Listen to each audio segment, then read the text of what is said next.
Today, let me take you back to the year 1660,000, a time when England was filled with excitement and hope.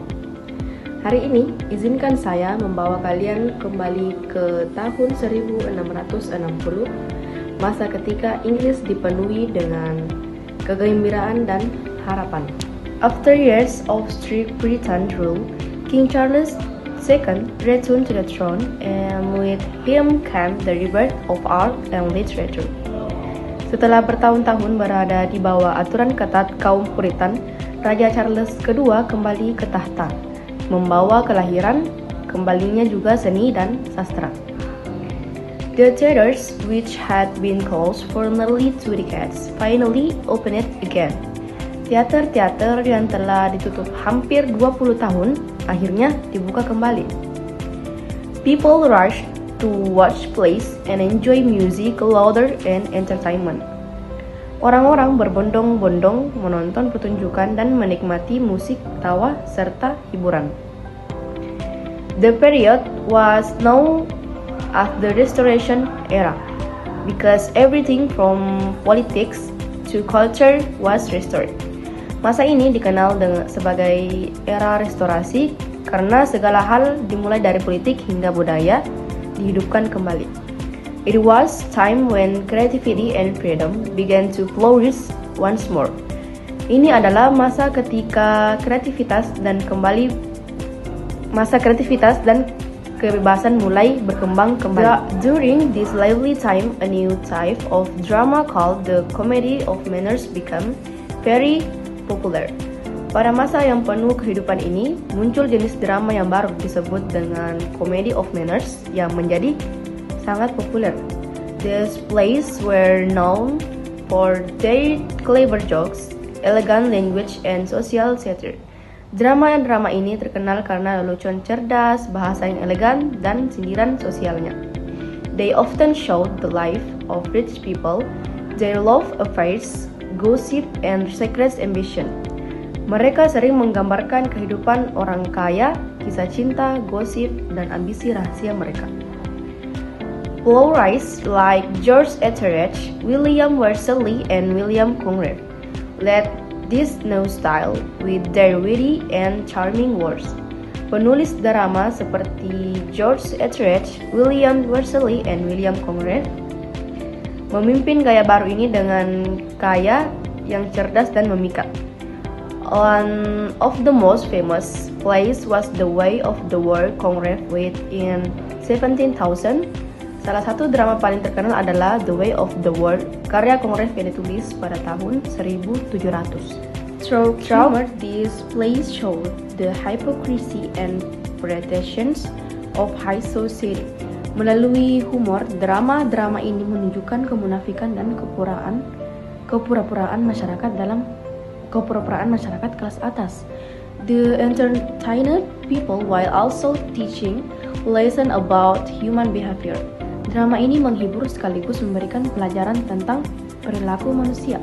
The Restoration period was not just about comedies. Masa restorasi tidak hanya berfokus pada komedi, it also gave birth to heroic plays, tragic love stories, and moral tales that explore human emotions. Masa ini juga melahirkan drama kepahlawanan, kisah cinta tragis, dan cerita moral yang menggali emosi manusia. Writers such as Sir John Pembroke, Oliver Goldsmith, and Richard Sheridan brought unique ideas to the stage. Penulis seperti Sir John Pembroke, Oliver Goldsmith, dan Richard Sheridan membawa gagasan unik ke panggung teater. Sheridan's The School for Scandal is still admired today for its sharp wit and memorable character. Drama Sheridan berjudul The School for Scandal masih dikagumi hingga kini karena kecerdasan dan karakternya yang berkesan. Meanwhile, John Bunyan touched people's hearts with The Pilgrim's Progress, a story about faith and spiritual stranger. Sementara itu, John Bunyan menyentuh hati banyak manusia. Maksudnya banyak orang melalui The Pilgrim's Progress, kisah tentang iman dan perjuangan spiritual. Each author had a different voice, but together they created A rich and colorful world of drama. Setiap penulis memiliki suara yang berbeda, tapi bersama-sama mereka menciptakan dunia drama yang kaya dan berwarna. Their works help shape the identity of English literature for generations. Karya-karya mereka membantu membentuk identitas sastra Inggris selama beberapa generasi.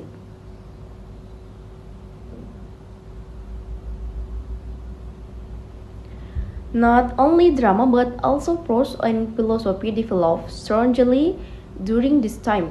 Bukan hanya drama tetapi juga prosa dan filsafat berkembang pada masa ini.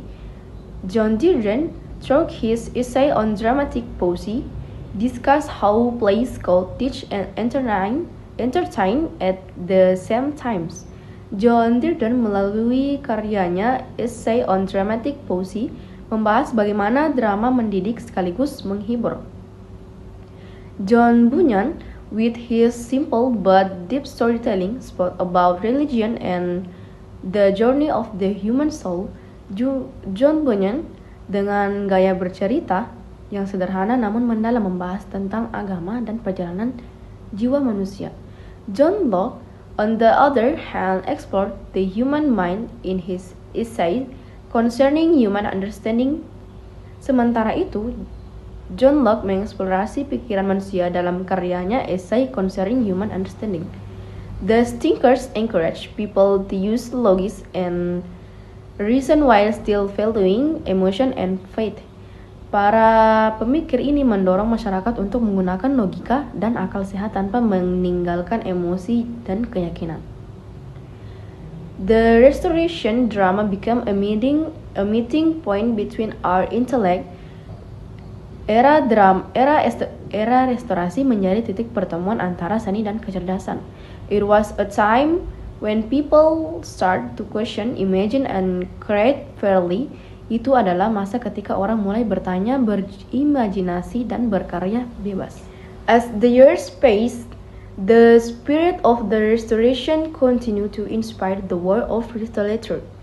Seiring berjalannya waktu, semangat restorasi terus menginspirasi dunia sastra. The witty comedies, heroic plays, and thoughtful essays became timeless treasures. Komedi cerdas, drama kepahlawanan, dan esai menjadi karya abadi. Writers like Dryden, Conrad, Sheridan, Bunyan, and Locke prove that literature can both entertain and enlighten. Penulis seperti Dryden, Conrad, Sheridan, Bunyan, dan Locke membuktikan bahwa sastra dapat menghibur sekaligus mencerahkan. Their works reflected the beauty and complexity of human life. Karya-karya mereka mencerminkan kehidupan dan kerumitan kehidupan manusia. Even today, students and readers still learn from their stories and ideas. Bahkan hingga kini, pelajar dan pembaca masih belajar dari kisah serta gagasan mereka. The Restoration period reminds us the art can rise again even after silence. Masa restorasi mengingatkan kita bahwa seni bisa kembali bahkan setelah masa diam. And that, my friends, is the beautiful story of Restoration drama and prose. A story of creativity, rebirth, and timeless imagination. Dan itulah teman-teman kisah tentang drama dan prosa pada masa restorasi. Kisah tentang kreativitas, kebangkitan, dan imajinasi tanpa batas waktu. Thank you.